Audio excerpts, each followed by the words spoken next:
bukas. Kaya workout.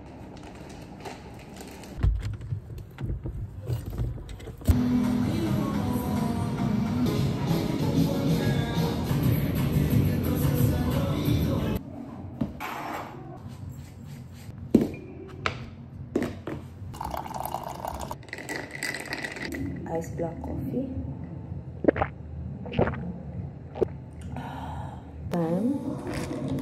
We're gonna eat 4 egg white and 1 blue egg. By the way, may pinapanood akong bagong YouTuber. Hindi siya bago, pero bago ko lang siya na-discover. Si Will Denison. Sobrang ganda ng isang episode niya. And hindi ko pa ako tapos. About yun sa I became a pro bodybuilder. And natty siya, guys. It means natty, it means natural bodybuilder. So, hindi siya gumagamit ng any steroids or anavar.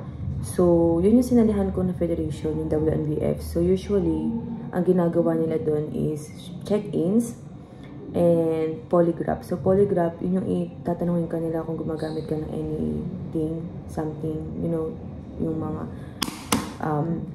enhancer for your physique.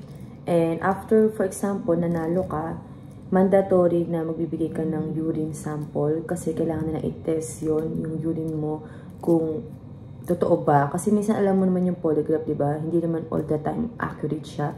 So, kailangan pa rin siyang gamitin ng science. And yung progress niya during nung kanyang competition, before, during, and after, doon mo talaga makikita yung discipline ng isang tao. And at the same time, ang galing niya magsalita. Tapos, hindi ka mapoboard. Actually, yun yung pinanood ko during stairs.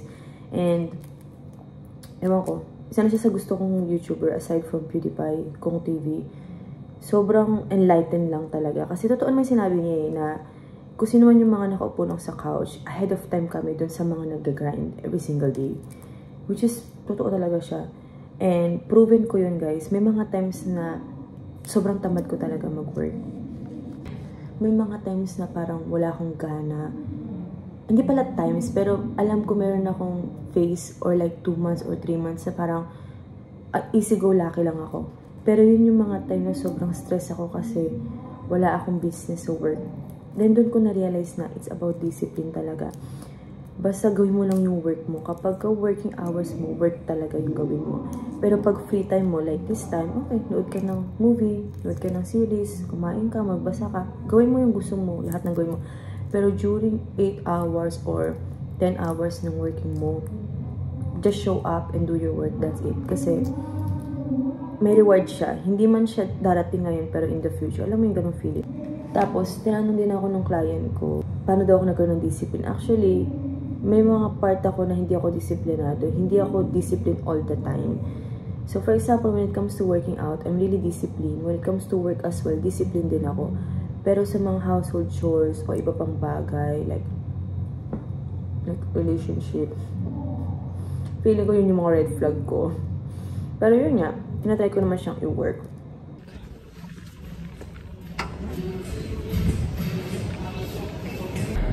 Seven, 8, 9, 10. Rice cakes and peanut butter. Wala akong oats, so mamaya pa kasi ako mag-grocery. 2 rice cake na lang, and then 1 tablespoon of powdered peanut butter. So, itong powdered peanut butter, guys, i-dilute nyo lang siya sa water. And mas maganda to kasi si 2 tablespoon niya is 60 calories and wala siyang palm oil. Yun kasi yung iniiwasan natin. So, ingredients niya is peanut butter flavor, monk fruit, and salt. That's it. Make sure na wala tayong matitira.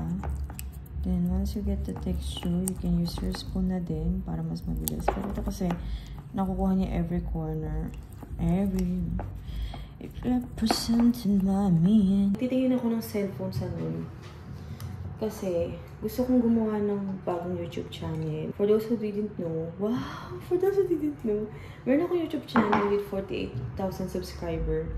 YouTube channel na yun is been 8 or 7 years or more than.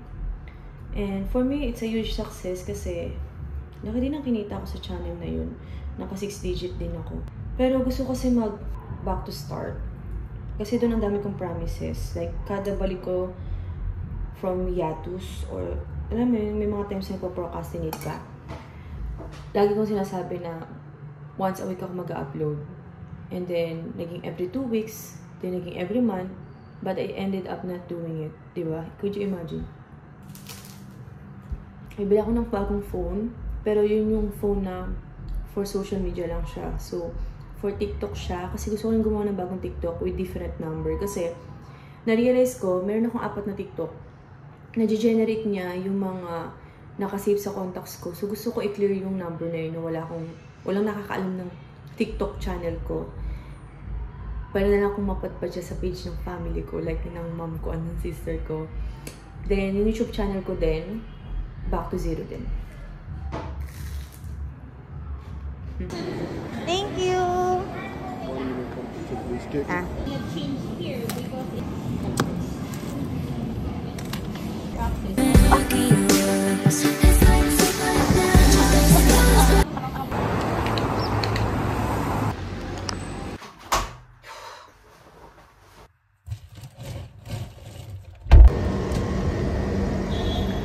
Hi, brother. Brother, can I have case? Clear case, this one.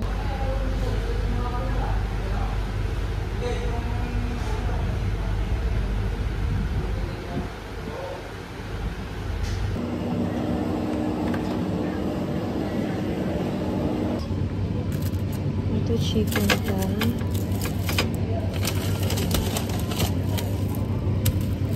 Ito ba yun? 80 grams, 800 grams. Ang tigas naman ito.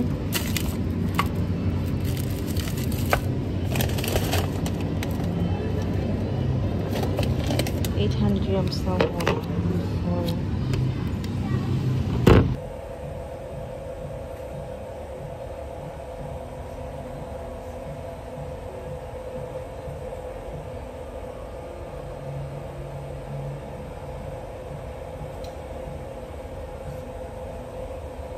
Naisip ako, ito yung gamit ko lang siguro. Ito lagi yung binibili ko, maliliit lang kasi para matapos. Hindi ako bibili ng fish dito.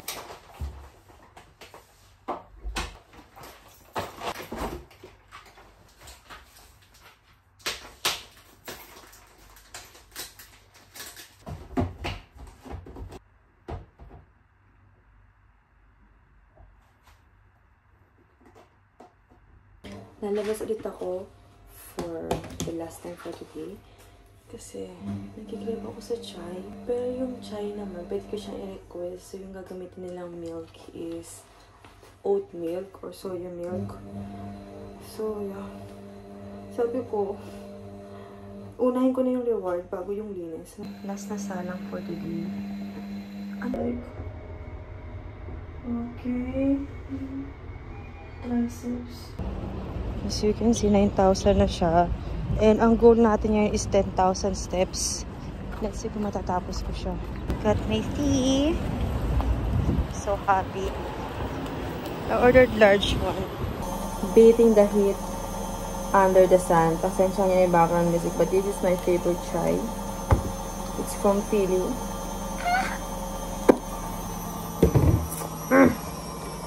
This is the best chai ever.